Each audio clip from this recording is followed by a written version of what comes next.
Hey everyone, it's Alexander Robinson. Welcome to the channel, and this is my retro review for The Invisible Man Returns, which came out in 1940 and is a sequel to 1933's The Invisible Man. Since Jack Griffin is dead, this movie does not follow him. Instead, we follow Gregory Radcliffe, played by Vincent Price. He is a man who has been accused of a crime that he did not commit, so he enlists the help of his best friend, Frank Griffin, the brother of the original Invisible Man. Gregory wants to basically clear his name and prove his innocence by asking Frank to inject him with the same invisible formula that Jack Griffin had that turned him invisible, and also made him lose his mind and go on a killing spree. So yeah, man wanting to try and prove his innocence takes a formula that made the previous person who took it go insane and start killing people.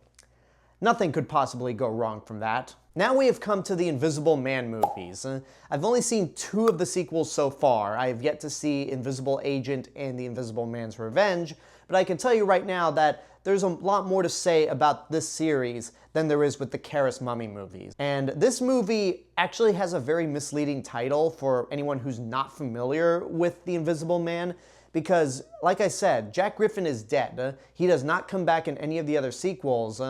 So this is a new Invisible Man. And to this movie's credit, it actually does some things differently from the original Invisible Man. There are sequences that feel beat for beat like the first movie, but the plot is different.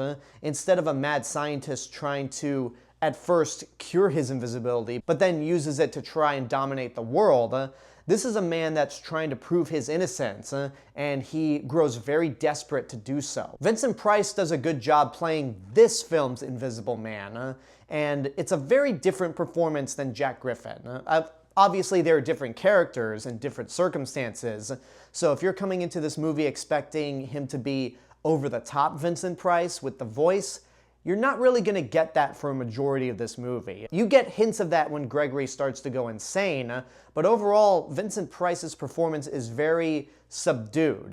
In fact, he was actually 29 when he made this movie, so this was early in his horror career. The special effects are really good. Much like with the first Invisible Man, it does a really great job at hiding the strings and the seams. You can clearly tell when something is an effect when there's like movement that doesn't look like it was part of the same shot, but it still works.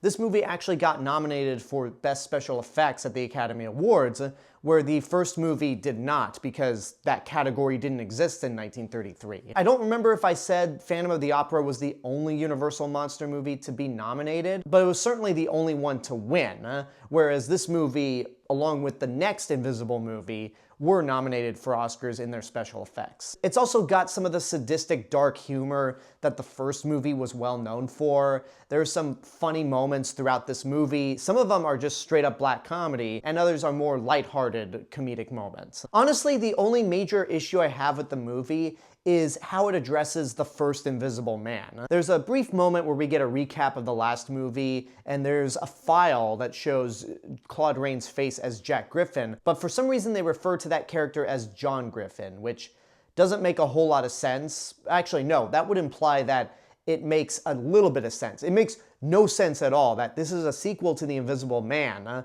and yet they refer to the character of the original film by a different name entirely. Overall, The Invisible Man Returns is a good sequel. It's not a great one. I do appreciate how it takes a few different turns than the first movie, but that first movie is just so iconic and so groundbreaking. So I think it's worth checking out. Not one of the best Universal monster sequels out there, but certainly leaps and bounds over any of the Mummy sequels. And there you go, that's my review for The Invisible Man Returns. I hope you enjoyed it. Now next time we're going to be talking about the next installment of the Invisible film series that actually came out the same year as this film, The Invisible Woman. This movie is basically everything that The Invisible Man Returns is not, and I will talk about why in the actual review.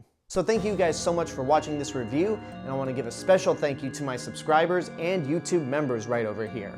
You guys are the reason why this channel continues to grow every day, and if you want to help to financially support the channel, you can do so via YouTube memberships for as little as $1.99 a month. But until next time, I want to know what you guys think about The Invisible Man Returns. If you've seen it, whatever the case may be, let me know in the comments below. Don't forget to like the video, subscribe to the channel, and hit the bell button to get notifications. If you want to find me elsewhere on the internet, you can find me on these social media platforms and my theme park and travel channel right here on YouTube. I'll see you guys in the next video, but until then, have a good day and take care of yourselves.